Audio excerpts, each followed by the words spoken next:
안녕하세요. 드디어 출애굽기 1장입니다. 야곱과 함께 각각 자기 가족을 데리고 애굽에 이른 이스라엘 아들들의 이름은 이러하니 르우벤과 시므온과 레위와 유다와 이사갈과 스불론과 베냐민과 단과 납달리와 갓과 아세리요. 야곱의 허리에서 나온 사람이 모두 70이요. 요셉은 애굽에 있었더라. 자, 여기 70이라는 수를 집중해 주셔야지 돼요. 우리는 야곱과 예수님을 이렇게 비교해서 볼 수 있어야지 됩니다. 어떻게 봐야 되냐면 야곱의 아들들은 12명, 예수님의 제자도 12명. 그런 다음에 애굽에 들어간 사람들은 70명. 예수님이 두 번째 파송한 제자들은 70명. 이런 거 보이세요? 네. 이런 것들을 읽으시면서 보실 수 있어야지 유연하게 성경을 묵상하실 수 있어요. 기억해 주세요. 이렇게 하는 거예요. 6절입니다. 요셉과 그의 모든 형제와 그 시대의 사람들은 다 죽었고, 이 말은 이제 산 증인들이 다 죽었습니다. 그럼 이제 새로운 세대가 올라왔겠네요. 7절, 이스라엘 자손은 생육하고 불어나 번성하고, 그러니까 하나님께서 주신 복이 그대로 그들에게 역할을 하고 있었던 거예요. 매우 강하여 온 땅에 가득하게 되었더라. 요셉을 알지 못하는 새 왕이 일어나 애굽을 다스리더니, 여러분, 이건요, 말 자체가, 그러니까, 불가능한 거예요. 왜냐하면, 바로 불과 한 세대 전에 있던 사람을 모를 수가 없거든요. 또한, 애굽에 있는 토지법과, 그리고 세법, 그 모든 것들을 다 요셉이 만들었고, 그리고 국고성이라든지 그런 것들도 다, 창고도 다 요셉이 지은 거예요. 그러니까 요셉을 알지 못한다라는 표현은요, 뭐라고 하냐면 인정하지 않는다. 여러분, 요즘에 사람들이 예수님 모르는 사람 있을까요? 크리스마스 안 들어본 사람 있을까요? 그렇죠? 그러니까 예수님을 알지 못한다가 아니에요. 예수님을 인정하지 않는다라고 이해하시는 것이 네, 가장 합리적인 이해라고 생각하시면 되겠습니다. 9절이에요. 그가 그 백성에게 이르되 이 백성 이스라엘 자손이 우리보다 많고 강하도다. 야, 이게 가능할까요? 인구가 어떻게 증가하면은 원래 있던 애굽 사람보다 70명이 많아질 수 있을까? 그건 질문이지만 정말 대단한 거예요. 정말 많고 강하도다. 자, 우리가 그들에 대하여 지혜롭게 하자. 두렵건대 그들이 더 많게 되면 전쟁이 일어날 때 우리 대적과 합하여 우리와 싸우고, 자, 집중해 주세요. 이 땅에서 나갈까 하노라예요. 흥미롭지 않습니까? 우리와 싸운 다음에 우리를 정복할까 봐 두렵다가 아니에요. 싸운 후에 이 땅에서 나갈까 두려운 거예요. 마치 라반이 야곱이 떠날까 봐 두려워했던 거 비슷하지 않습니까? 생각해 보세요. 요셉이 있을 때 그 요셉으로 말미암아서 예? 보디발의 그 집이 부유해졌던 것처럼 이 하나님의 백성들의 존재 자체가 그들에게 축복이라는 거를 이 바로도 알고 있던 거예요. 그래서 그가 두려워한 거는 반역하는 게 아니에요. 이 땅에서 떠나는 게 두려워요. 또 왜 그런 줄 아세요? 요셉이 창세기 끝날 때 어떻게 그랬어요? 하나님께서 나는 죽지만 하나님께서 너희를 기억하실 거고 너희 다시 찾으실 건데 너희를 다시 돌보실 건데 너희를 분명히 이 땅에서 약속의 땅으로 이끄실 것이다 라고 했던 거 기억나시죠? 네, 바로 그거예요. 그러니까 이 바로는 요셉을 알지 못한 게 아니에요. 인정하지 않은 것이고, 그리고 요셉이 이 백성들에게 말한 것처럼 언제든지 이 히브리 사람들은, 이스라엘 백성들은 약속의 땅으로 떠날 것이라는 것을 알고 있었던 거예요. 그래서 바로가 선택한 것은 무엇이냐면 11절, 감독들을 그 위에 세우고 그들에게 무거운 짐을 지워 괴롭게 하여 그들에게 바로를 위하여 국고성 비돔과 라암셋을 건축하게 하니라. 자, 오늘 우리의 삶이 어떤지 잘 보세요. 사단은요, 우리가 하늘나라로 약속의 땅으로 가야 될 운명이라는 것을 알고 있습니다. 마치 바로가 이스라엘 백성들이 떠나야 된다는 거 아는 것처럼. 그러니까 사단이 우리를 가만히 둘까요? 아니죠. 우리로 하여금 이 세상을 위해 일하게 하는 거예요. 국고성 비동과 라암셋을 건축하는데 우리의 삶을 바치도록 합니다. 감독을 세워가지고는 그냥 괴롭히는 거예요. 어떻게든 우리를 붙잡으려고. 여러분들은 국고성 몇 개 지으셨나요, 지금까지? 12절 보시면, 그러나 잘 보세요. 복음이라는 게 어떠냐면 학대를 받을수록 더 번성하여 퍼져나가니 애굽 사람이 이스라엘 자손으로 말미암아 근심하여. 신기하지 않습니까? 예수님께서 돌아가신 이유, 마치 요셉이 죽고 난 이유, 복음이 막 확산되기 시작했어요. 그래서 이제 로마 제국이 안 되겠다, 얘네들을 핍박해야겠다 하고서 핍박을 했죠. 그런데 복음이 핍박받으면 멈췄나요? 아니죠. 더 불어졌죠. 들불처럼 막 번져나갔잖아요. 이상하게 요 이야기랑 우리 그리스도의 기독교의 복음이 전파되는 과정과 흡사하다라는 생각 드지 않으십니까? 네. 그렇게 보니까 재밌죠? 그래서 이제 반대로 어떻게 했냐면, 반대가 아니죠. 그래서 이제 더 엄격하게 일시키기 시작을 합니다. 어려운 노동으로 그들의 생활을 괴롭게 하니 곧 흙 이기기와 벽돌 굽기와 농사의 여러 가지 일이라. 자, 흙 이기는 거, 벽돌 굽는 거, 농사 짓고 하는 거. 그 시키는 일이 모두 엄하였더라. 자, 여러분 보세요. 원래 이스라엘 백성들의 직업은 뭐였어요? 목축업이죠. 목축하던 사람이었어요. 요셉의 형제들이 5명이 가가지고 바로한테는 얘기가, 아, 우리는 목자들입니다, 그랬잖아요. 여러분, 우리도 역시 그리스도인들은 복음을 전하는 사람들이에요. 예수님께서 베드로에게 내 양을 먹이라 그랬잖아요. 내 양을 치라, 이렇게. 우리는 그걸 할 사람들이거든요. 그런데 세상에서 우리는 흙 이기고 벽돌 굽고 농사 짓고 있는 모습이에요. 어떠세요? 흡사하죠? 우리 삶이 괴롭잖아요. 아, 내가 이것을 하고서 살 것이 맞는가? 내가 왜 세상에 종살이를 하고 있는가? 이런 생각 들지 않으십니까? 네, 이 이야기는 2장에서 좀 더 자세히 하고요. 15절입니다. 애굽 왕이 히브리 산파, 자, 여기서 이제 이 사람들이 정말 히브리인인지 아닌지에 대해서는 질문이 있긴 해요. 그런데 여기 이름들이 재밌어요.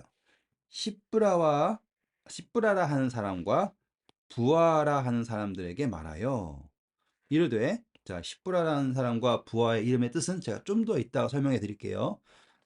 죄송합니다. 이르되 너희는 히브리 여인을 위하여 해산을 도울 때 그 자리를 살펴서 아들이거든 그를 죽이고 딸이거든 살려두라. 그러나 산파들이 하나님을 두려워하여 애굽 왕의 명령을 어기고 남자 아기들을 살린지라. 애굽 왕이 산파를 불러 그들에게 이르되 너희가 어찌하여 이같이 남자 아기를 살렸느냐. 산파가 바로에게 대답하되 히브리 여인은 애굽 여인과 같지 아니하고 건장하여 산파가 그들에게 이르기 전에 해산하였더이다 하매. 여러분, 전 여기에서 여러분 생각할 때는 약간 왜 저럴까 싶을지 모르지만 저는 이 19절 가지고서는 너무나 오랫동안 고민을 했어요. 지금 산파가 얘기하는 게 히브리 여인들은 건강해가지고는 애를 먼저 다 낳아서 제가 아무것도 못했습니다. 이거 분명히 거짓말이거든요. 거짓말. 거짓말을 하면 될까요? 안 될까요? 진짜 저는 정말로 이 성경절로 얼마나 오랫동안 고민했는지 몰라요. 분명히 산파들이 한 행동은 좋은 행동이에요. 옳은 행동이라 생각을 합니다. 생명을 구하는 게 우선이죠. 하지만 그녀가 하는 것은 거짓말이잖아요. 이걸 가지고 제가 계속 고민을 하고 고민했는데 솔직히 말씀드리면 지금도 저는 답이 없다고 생각을 해요. 이렇게 생각하면 저 사람은 이상한 사람이네 이럴 수도 있지만 제 말이 정확한 답을, 저는 만약에 이 상황이 되잖아요. 저는 무조건 거짓말 할 거예요. 생명이 더 우선순위이기 때문에 거짓말하는 것이 당연합니다. 생명 살리는 게 더 중요하니까. 하지만 그렇다고 해서 거짓말이 정당화가 될 수 있는가에 대한 것에 대한 것이 질문이다 이 말이에요. 이해하셨죠? 그런데요, 제가 이걸 가지고 왜 계속 이 이야기를 하냐면 생각해 보니까 성경에는 거짓말하는 이야기들이 여기저기 많이 나와요. 특별히 야곱도 거짓말했잖아요. 속이는 자였잖아요. 그렇죠? 그런데 우리 그때 야곱 이야기 속에서 예수님을 발견했잖아요. 그렇죠? 그래서 제가 생각하기를 그러면 이 이야기 속에도 분명히 거짓말이지만 여기에서도 복음이 있지 않겠는가? 라는 생각을 한 거예요. 이해하셨죠? 제가 왜 이야기를 하는지? 네. 그래서 그러면은 이 여자들이 생명을 살리기 위한 거짓말이 무슨 의미일까? 라는 걸 생각하면서 다시 이 여자들의 이름을 살피기 시작했어요. 자, 시브라의 이름의 뜻은 아름다움이에요. 아름다움.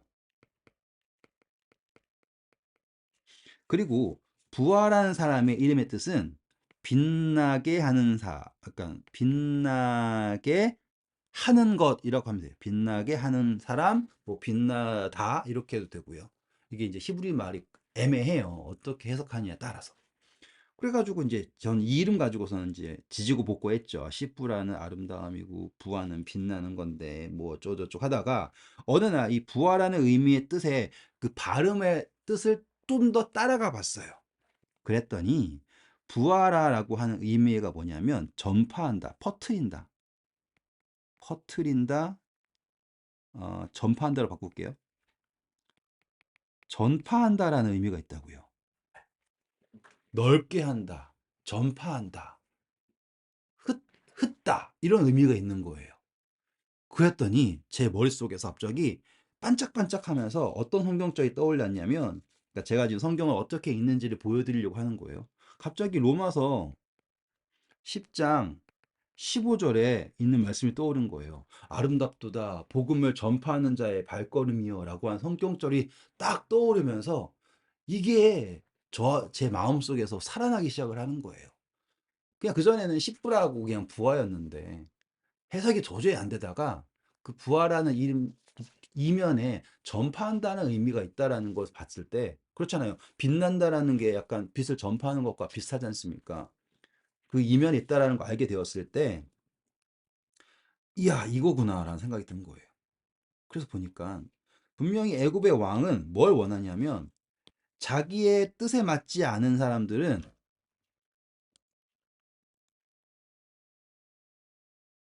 자기의 뜻에 맞지 않은 사람들은 죽이라는 거예요. 남자면 죽여라. 그래서 시브라와 브라 3파에게 판단하게 하는 겁니다. 제가 그랬던 것 같은 거예요. 제가 복음을 전하면서 이게 복음을 전하는 게 정말로 말씀만 전하면 되는데 이상하게도요.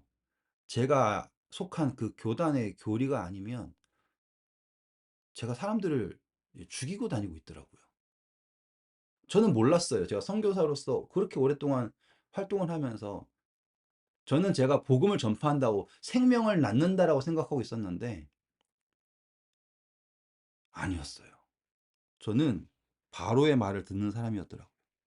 딱 그리스도인이 새로 거듭났을 때, 태어났을 때 저는 그 사람에게 그 생명의 기쁨을 이게 느끼는 게 아니라 판단하는 거예요. 야, 너 남자냐, 여자냐, 이런 식으로.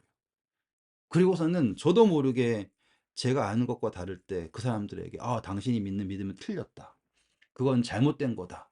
하고서는 그 새싹들을 죽였더라고요. 그런데 여러분, 이 산파들은 애굽 왕이 아니라 하나님을 두려워하는 사람들이었어요. 그래서 그녀들은요, 아들이건 딸이건 판단하지 않고 그 생명을 살린 거예요. 하나님의 백성의 그 생명을 귀히 여겼다 이거예요.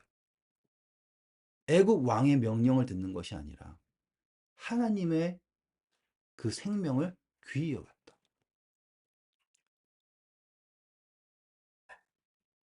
여러분들은 어떠십니까? 복음을 전하실 때 그 예수 그리스도를 믿는 그 첫 발걸음을 뗀 그 사람들의 그 생명을 귀히 여기십니까? 아니면 나처럼 안 믿는다고 짓밟으십니까? 저는 이 장면이 그렇게 다가왔어요. 그리고 얼마나 오랫동안 회개했는지 몰라요. 그래서 저는 지금은요, 예전처럼 내가 너네보다 더 많이 아네. 내가 믿는 게 진짜고 너네가 믿는 건 가짜네. 그렇게 하지 않고요. 하나님께서 주신 생명, 그 생명 그 자체를 기뻐하고 하나님을 두려워하기로 결정했어요. 그리고 예수님도 그렇잖아요. 아무도 판단하지 않는다라는 표현이 등장하잖아요. 우리는 정말 생명을 생명으로, 복음을 복음으로 전파하는 정말 아름다운 발걸음이 되어야 된다고 저는 생각합니다. 네, 그래서 이 18절 보시면 애굽 왕이 산파를 불렀잖아요. 이렇게 이 부르다가 그냥 부른 게 아니에요. 이게 원어 보시면 외쳐가지고 소리친다 이 정도예요. 예. 그렇게 압박을 받았지만 산파들은 두려워하지 않고 아 이것은 하나님에 대한 그런 뭐라고 할까요? 제 짧은 말로 설명할 수가 없어요. 그러니 그 하나님에 대한 두려움이 모든 것보다 앞섰을 때 세상의 어떠한 소리, 심지어 이제 내가 속한 어떠한 집단에서의 외치는 그것보다 하나님을 경외하는 것이 앞설 때 생명을 살릴 수 있다라는 게, 네, 제가 이 이야기에서 배운 결론입니다. 20절입니다. 그때 비로소 하나님이 그 산파들에게 은혜를 베푸시니 그 백성은 번성하고 매우 강해지니라. 아멘이죠? 여러분, 우리가 복음을 전할 때 우리가 은혜를 먼저 베풀어야지 돼요. 그랬을 때 하나님의 은혜가 우리에게 있습니다. 21절입니다. 산파들은 하나님을 경외하였으므로 하나님이 그들의 집안을 흥왕하게 하신지라. 그러므로 바로가 그의 모든 백성에게 명령하여 이르되, 자 이제 산파들이 안 되니까는 사람들에게 시켜서 하는 거예요. 아들이 태어나거든 너희는 그를 나일강에 던지고 딸이거든 살려두라 하였더라 라고 이 출애굽기 1장이 마무리가 됩니다. 자 여기서 우리가 이제 보셔야 될 게 있어요. 왜냐하면 마지막이지만 기억하셔야 될 게 이 다음 2장에는 누가 등장해요? 이제 모세가 등장하겠죠. 그러면은 이 모세가 등장하기 전에 태어난 사람이 모세의 형이겠죠. 그렇죠? 네. 그러면 이 산파들이 살린 사람이 바로 아론일 수 있겠구나라는 것도 아실 수 있겠습니까? 대단한 거죠, 그죠? 똑같아요, 여러분. 복음을 전하실 때 쉽게 판단하지 마시고 하나님을 경외하시고 그들의 태어난 그 새 생명에 함께 기뻐하시길 바랍니다. 네, 오늘도 수고하셨고요. 좋은 하루 되세요. 감사합니다.